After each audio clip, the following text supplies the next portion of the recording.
Next up, we have from Coyote, Rhode Island, we have Bella Robinson. Watch out, you Good evening, everyone. Bella, you want to shout right into that mic. Okay, no Supreme Court draft has ever been leaked, included Bush versus Gore. It's not too late. The justices can change their mind. Roberts is in play. Gotchoff is quirky. If there's ever a time to take to the streets and channel the power of RBG, it is today.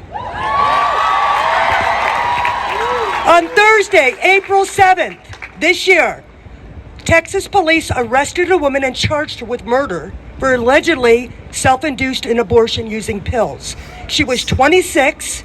She was held in jail on a $500,000 bond until they dropped the charges. The murder charges was extreme and a misuse of the Texas law that is in direct conflict with the constitutional right to abortion. Texas does not have a law making self-induced abortions a crime. However, 3 states do: Oklahoma, South Carolina, and Nevada.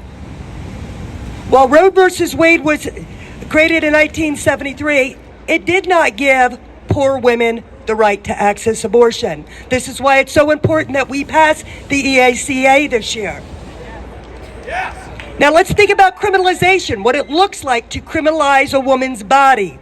The policing of women's bodies, whether abortion or sex work, is gender-based violence. The choices that women make to have an abortion or engage in sex work are both rooted in poverty, especially for women of color, trans women, and undocumented women.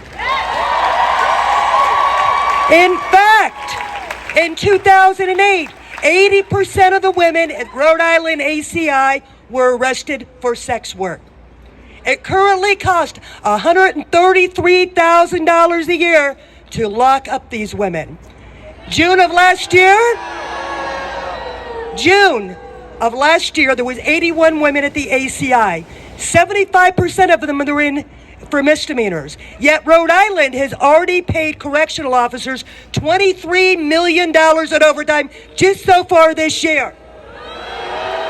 So, while Governor McGee refuses to house the homeless with the $1.8 billion in COVID funding, it seems that the government is willing to spend a lot more money rather than feed and house poor women. They rather lock them up. I promise you this, that you will be hearing a lot more about decriminalization, decarceration, and shutting this shit down in the next few months. Free them all!